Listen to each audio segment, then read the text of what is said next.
Last Friday, I received an email from our video marketing team. It said, Troy, the Roth Conversion Ladder video has 25,000 views in just the first 24 hours. The actual title is, I'm 60 with 1.5 million, how a Roth Conversion Ladder could potentially save up to $600,000 in taxes. But in addition to all the views, we're up to 73,000 now in just the first 4 days. I really appreciate all the comments because it shows that you're watching the videos, you're thinking about them, and hopefully you're able to apply some of the strategy to your personal retirement, and that's why we do this channel. So I want to take a moment out of my day to respond to your comments and questions and encourage you to continue the conversation.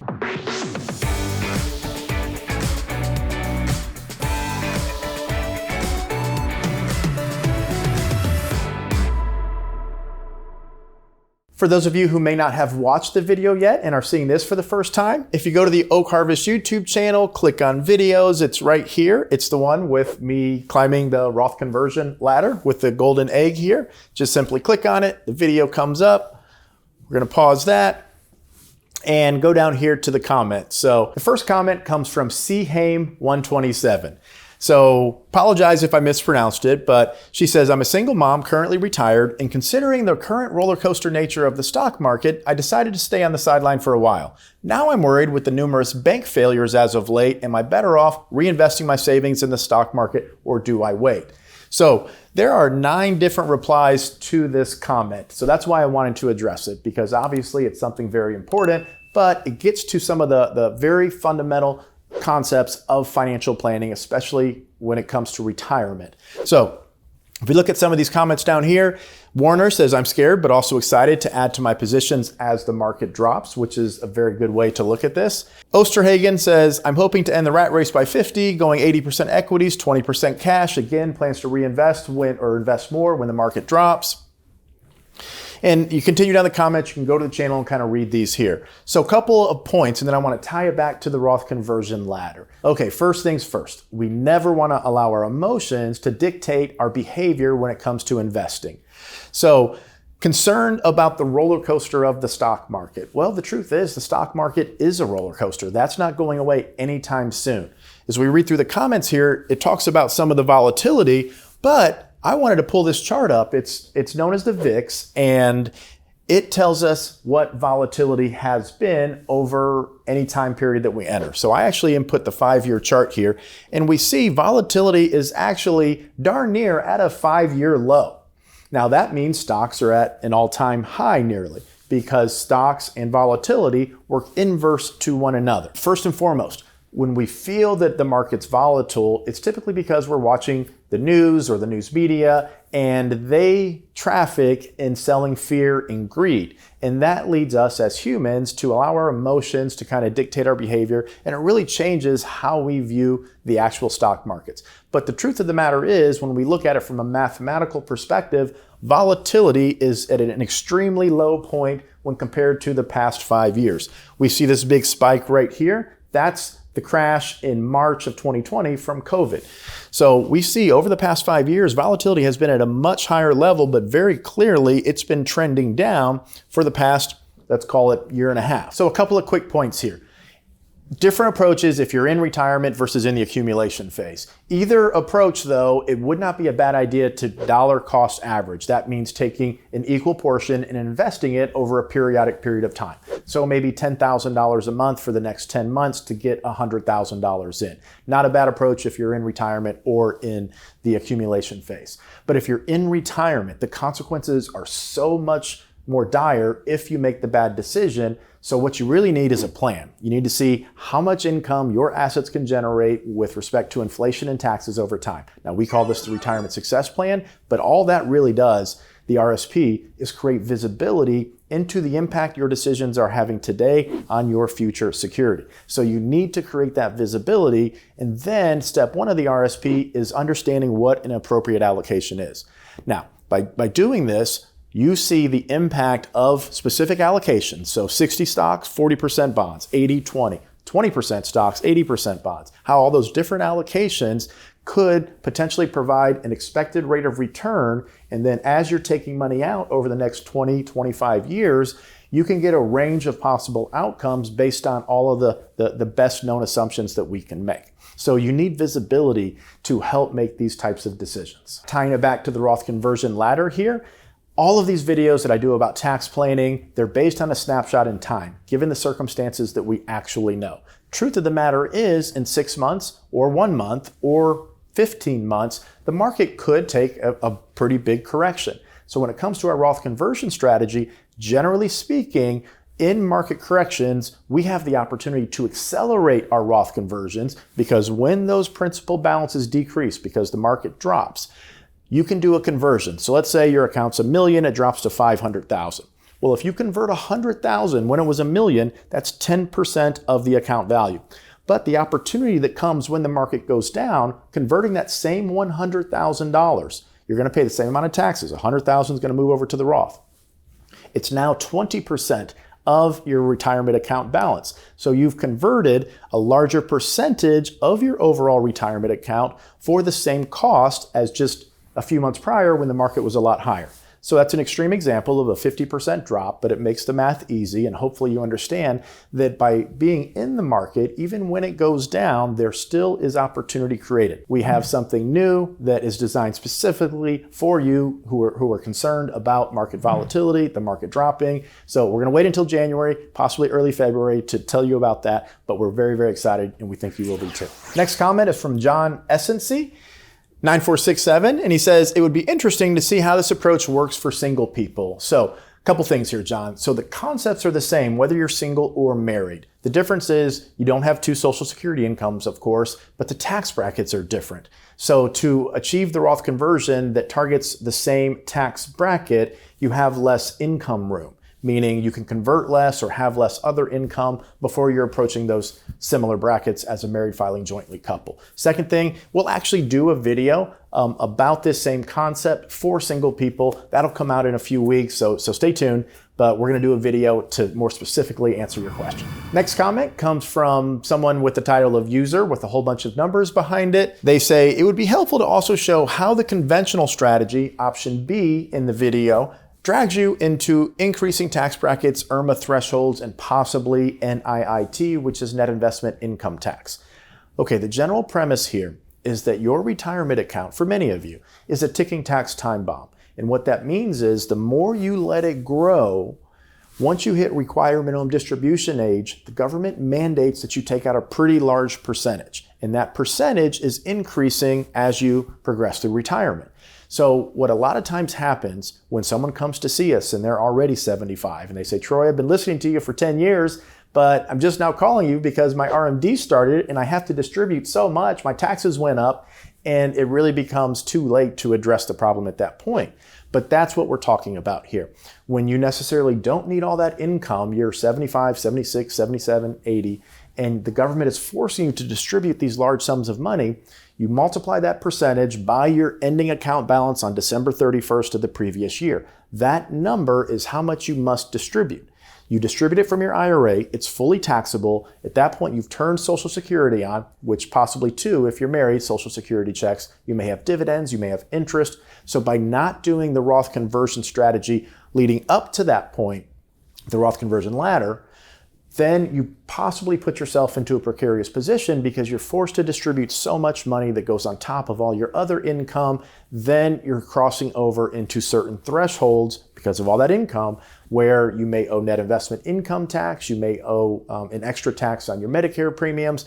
And many of these things, keep in mind, net investment income tax, IIRMA, they were non-existent about 12, 13, 14 years ago. They've been pieces of legislation that have added into the tax code, pieces of legislation that had carve-outs that impacted the tax code, I guess I should say. So we don't know what else is going to come about over the next 5, 10, 15 years. For example, the Affordable Care Act, otherwise known as Obamacare, introduced the concept of net investment income tax. If your income levels exceed a certain amount, there's a 3.8% surcharge added to all your investment income. So keep in mind that we don't know what taxes may be in the future. And once you get into very, very high income tax brackets, the government considers you to be wealthy enough to pay certain extra taxes. So we want to avoid that. That is the purpose of converting to a Roth IRA. Our next question comes from Brookliner. What rate of return are you assuming for the investments? Also, and maybe this is another video, how would this be navigated if one was still employed? It seems Roth conversions work best when they aren't stacked on top of other income. So, a couple of good questions here. First one, pretty simple. For a 60-40 portfolio, we use about a 5% average rate of return. Now, we do this because we want to be conservative with the projections, but a lot of times what we'll do is create a sensitivity analysis where what happens if the portfolio averages 7 or what happens if it averages 3. And what we'll also do is adjust the rate of return expectation based on your willingness to take risk. Meaning if we put together a 75-25 portfolio, we would expect that to have a higher rate of return, of course, than a 60-40 portfolio over time. So we go into settings, we adjust the rate of return projections in order to look to see how that impacts the Roth conversion strategy. But for this video, about 5% for that 60-40 portfolio. Excellent question. And in regards to your second one here, Roth conversions seem to work best when they aren't stacked on top of other income. Well, important distinction here. I know what you're saying, but they work the same, right? Because we're moving money out of this tax-infested place into a tax-free environment. But what you're actually saying is I can convert more when I don't have other income. And yes, that's 100% correct. But the key thing here is to have visibility into your current tax bracket, how much income you have, and then how much room do you have before the next tax bracket. It's kind of step 2, really. Step 1 is identifying if I do absolutely nothing with certain assumptions, how much are my accounts expected to grow? How much am I forced to take out because of required minimum distributions? And how much prior to RMDs am I going to take out for spending? And of course, you have inflation considerations there. So we have to identify what I call the point of equilibrium, which is the sweet spot, for lack of a better term, to where your account balances achieve your need to generate income over time, and you don't get into a situation to where you're forced to take out these massive distributions because of RMDs later in life. So whether you're working or not, the sooner you can create visibility into how all of these variables impact your retirement security, you can then start to identify where you're currently at and then what makes sense as far as targeting specific brackets. If you have a lot of money in your retirement accounts, you may want to target the 22 or the 24% bracket. We have to also take into consideration the tax trump cuts that go away in 2026, where the tax brackets are going to be compressed and the tax rates are increasing. So you have to make that adjustment as well. But it all comes down to visibility and finding that point of equilibrium to where, first and foremost, you have a secure plan.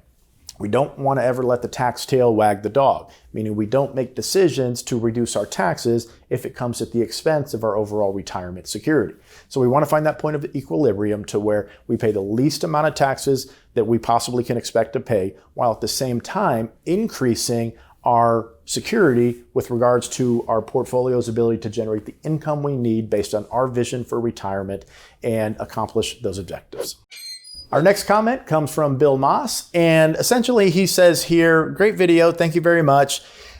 Now that we've established the benefits of a Roth conversion strategy at different claiming ages, a suggested follow-up video could be, what happens if one spouse predeceases the other? What happens to the Roth conversion strategy? What happens to Social Security? So he says one spouse passing away, let's say at 75 with the bigger Social Security check, or the lower earning Social Security spouse passing away at 75, does that really make a difference in the overall plan? So it's a really, really good question. And I think we are going to do a follow-up video on this because I don't want to go too much in depth.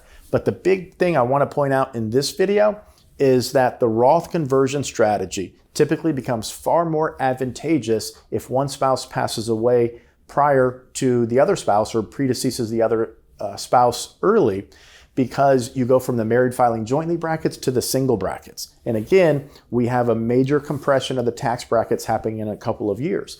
The Trump tax cuts go away, and just for example, right now you can have around $380,000 of income before you leave the 24% bracket.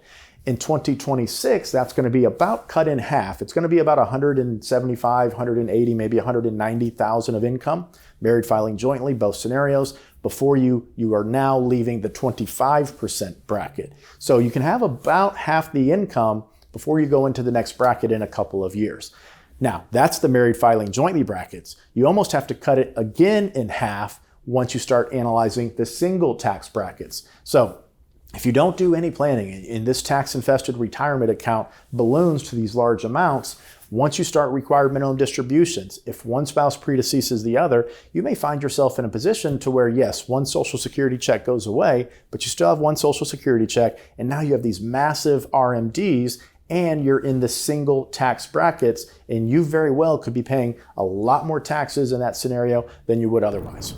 One more comment for this video, but because there are so many good comments, I'm actually going to follow up and do a second video continuing down this comment chain, but I want to be careful. I don't want this video going 45 or 50 minutes. So Pcash 4088 says, thank you for the thoughtful analysis. Do you know under what circumstances would it pay to continue the ladder until everything is converted to Roth? Is it a large taxable account you can live off of, a pension or other income? What if you don't need the RMDs? Thank you very much. So this goes back to that concept of equilibrium. For most of our clients, we rarely plan on converting the entire IRA.